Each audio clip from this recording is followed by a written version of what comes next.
মানুষের দিল হলো পাথরের চাইতে কঠিন। এই মানুষগুলো যখন আমার নবীর কাছে আসতো, পয়গম্বরের সামান্য সময়ের সুহবতের কারণে এক একজন মানুষ কাফের বেঈমান হয়ে আমার নবীর কাছে আসতো।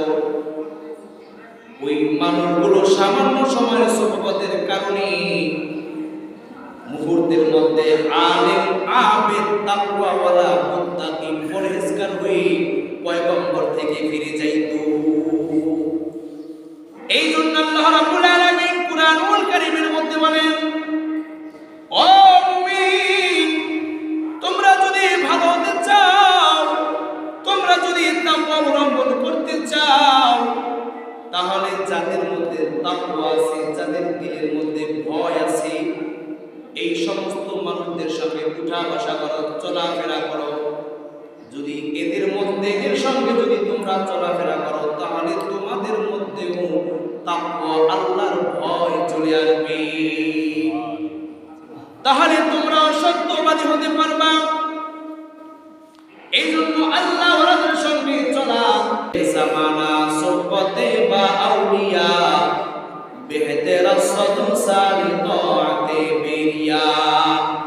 আল্লাহ ওয়ালাদের সামান্য সময়ের সুহবত, তার সামান্য সময়ের সংস্রব হাজার বছর ইবাদতের চাইতে উত্তম। হাজার বছর ইবাদত করলে যে পরিমাণ সওয়াব হবে, একজন আল্লাহ ওয়ালার সামান্য সময়ের সুহবতের কারণে এই পরিমাণ তার আমলনামায় সওয়াব লেখা হবে। আল্লাহর ওলি হযরত নাজিমুদ্দিন কুবরা রাহমাতুল্লাহ আলাইহি নামাজের জন্য ওযু করতেছেন, আর তার মুরিদ ওযুর পানি ঢেলে দিতেছেন। এমন সময় পীর সাহেব ওযুর মধ্যে অমনোযোগী হয়ে আছেন।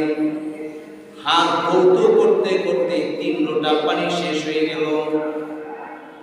এমন সময় তার মুরিদ লক্ষ্য করল, তার পীর নাজিমুদ্দিন কুবরা হাতের এক কোষ পানি নিয়ে পশ্চিম দিকে নিক্ষেপ করছে, আর বলে, তুমি বলে দাও বিনা দলিলে আল্লাহ এক। বিনা দলিলে তুমি বলে দাও বিনা দলিলে আল্লাহ এক। কারণ আল্লাহ হলেন স্পষ্ট বিষয় সমূহের মধ্যে অন্তর্ভুক্ত। স্পষ্ট যত বিষয় আছে এর মধ্যে একটা হলেন আল্লাহ। আর যে জিনিস স্পষ্ট, এর জন্য দলিল দেওয়ার দরকার লাগে না। জোরে বলে ঠিক কিনা? সূর্য আসমানে উদয় হয়েছে, এখন এই জন্য সূর্যের জন্য আলাদা কোনো প্রমাণ দেওয়ার দরকার আছে? হ্যাঁ বলেন, আসেনি? তাহলে যে জিনিস প্রকাশ্য তার দলিল দিতে হয় না। নাজিমুদ্দিন কুবরা ওযু করলেন, ওযু করার পরে নামাজ পড়লেন।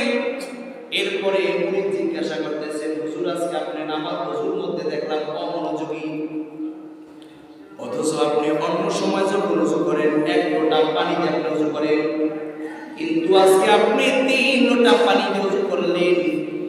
হঠাৎ করে দেখলাম পশ্চিম দিকে পানি নিক্ষেপ করলেন, এই পানি নিক্ষেপের ফল কি হলো?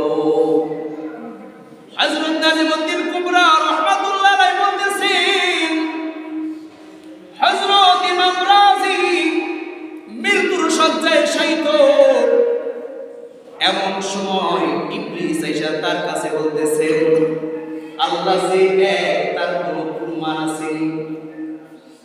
নাজিমুদ্দিন কুবরা একে একে 160টি প্রমাণ তিনি পেশ করেছেন। এইদিকে শয়তান সমস্ত প্রমাণগুলো খণ্ডন করেছে। 159টি প্রমাণ শয়তান খণ্ডন করেছে, মাত্র একটি প্রমাণ বাকি আছে। এই একটি প্রমাণ যদি খণ্ডন করতে পারে ইমাম রাজি, তাহলে বেঈমান হয়ে মৃত্যুবরণ করবে। এই একটি প্রমাণ শয়তান খণ্ডন করার উপক্রম হলো। এমন সময় ইমাম ফখরুদ্দিন রাজি তার সিনা বরাবর 1 কোষ পানি মারলেন, আর বললেন, ও রাজি, তুমি বলে দাও বিনা দলিলে আল্লাহ এক। তখন ইমাম রাজি বলে দিলেন, বিনা দলিলে আল্লাহ এক। এই কথা বলার সঙ্গে সঙ্গে শয়তান সেখান থেকে পলায়ন করলো, আর ইমাম রাজি ঈমান হারাতে তিনি মৃত্যুবরণ করলেন। ইমাম রাজি ঈমানের হালাতে মৃত্যুবরণ করছেন। আল্লাহ তাআলা তাকে জান্নাতের মেহমান বানাইছেন। এই জন্য আল্লাহ বলেন, ইয়া আইয়ুহাল্লাযীনা আমানুত্তাকুল্লাহ ওয়া কুনু মা'আস সাদিকিন।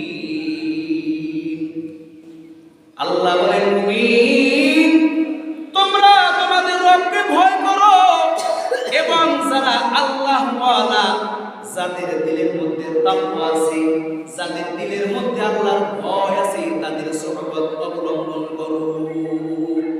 কবি বলেন, এক জামানা সুহবতে বা আউলিয়া বেহতের সদর সালে তোআতে মেরিয়া আউলিয়ালা কালে উকবা ইখতিয়ার জাহেলারা কালে দুনিয়া ইখতিয়ার।